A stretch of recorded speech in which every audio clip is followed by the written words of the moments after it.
Today's topic is splitting field from section second. Okay. So fx belongs to f square x be a known constant polynomial. Be a known constant polynomial. मतलब जो हम splitting field के बारे में पढ़ रहे हैं वो क्या है? स्प्लिटिंग फील्ड, पहले तो एक बात ध्यान रख लो, जो स्प्लिटिंग फील्ड है ना वो किसी पोलिनोमियल का होता है, ठीक है। मतलब जब भी स्प्लिटिंग फील्ड की बात होगी दैट मीन्स हम किसी पोलिनोमियल के स्प्लिटिंग फील्ड के बारे में बात कर रहे हैं। तो स्प्लिटिंग फील्ड क्या रहेगा? स्प्लिटिंग फील्ड के लिए मतलब क्या चाहिए? पहले polynomial f x belongs to f square x be a non constant polynomial. अच्छा, नॉन कॉन्स्टेंट पोलिनोमियल है that means degree of f x is equals to n where n is greater than equal to 1, where n is greater than equal to 1। Clear? That an extension k of f will be the splitting field of fx belongs to f square x। ठीक है ना भाई? कोई extension जो f की extension है इस polynomial fx का स्प्लिटिंग फील्ड होगी कब? when first the extension k contains all the roots of fx। पहली बात, k को स्प्लिटिंग फील्ड बनने के लिए फर्स्ट कंडीशन क्या है कि k contains all the roots of fx। मतलब fx एक नॉन कांस्टेंट पॉलिनोमियल है, इसके जितने भी रूट्स होंगे वो सभी के सभी रूट्स कहाँ जाने चाहिए? k में जाने चाहिए। सेकंड कंडीशन क्या रहेगी? If k dash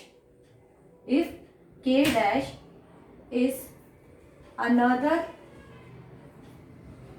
extension of f such that this contains all the roots of fx belongs to f square x। अगर कोई अनदर एक्सटेंशन है से k डैश जो fx के सारे रूट्स को कंटेन करती है, देन ये k एक्सटेंशन भी कहाँ कंटेन करेगी? k डैश में कंटेन करेगी।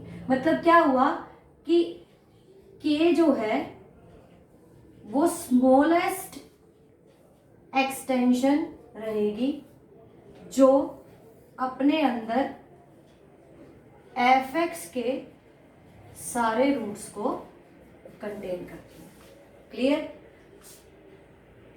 किसी भी पॉलिनोमियल के स्प्लिटिंग फील्ड के बारे में बात करेंगे तो एन एक्सटेंशन k, एक एक्सटेंशन k स्प्लिटिंग फील्ड बन जाएगी इस पॉलिनोमियल fx के लिए।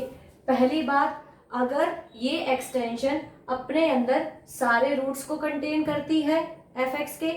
दूसरी बात, अगर इसके अलावा कोई और दूसरी एक्सटेंशन है से k डैश जो fx के सारे रूट्स को कंटेन कर रही है, देन k डैश अपने अंदर k को भी कंटेन करके रखेगी। दैट मीन्स जो स्प्लिटिंग फील्ड होता है वो स्मॉलेस्ट एक्सटेंशन होता है जो fx के सभी रूट्स को अपने अंदर कंटेन करके रखता है।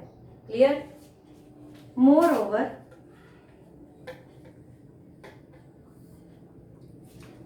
If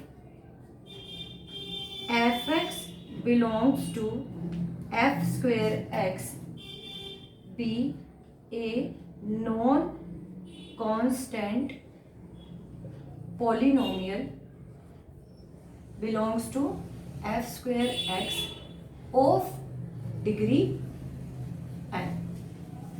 Then what does it imply? This fx will have n roots क्योंकि इसकी डिग्री n है. Then say alpha 1, alpha 2 and alpha n are the roots of fx. Clear? Now अब हम इस पोलिनोमियल के स्प्लिटिंग फील्ड के बारे में बात कर रहे हैं. स्प्लिटिंग फील्ड को हमने नोटेशन दे दी क्या, k की. भाई k हमारा क्या है, स्प्लिटिंग फील्ड है of the polynomial fx.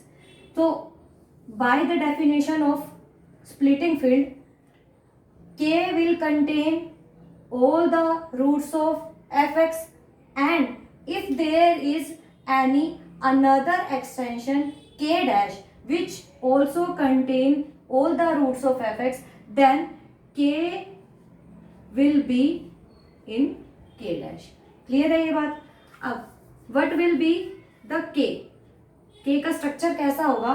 k is nothing but k is equals to f round alpha 1 alpha 2 up to alpha n. ठीक है, मतलब जो स्प्लिटिंग फील्ड होता है दैट इज k, वो f राउंड अल्फा 1 अल्फा 2 और alpha n, यही structure होता है वो.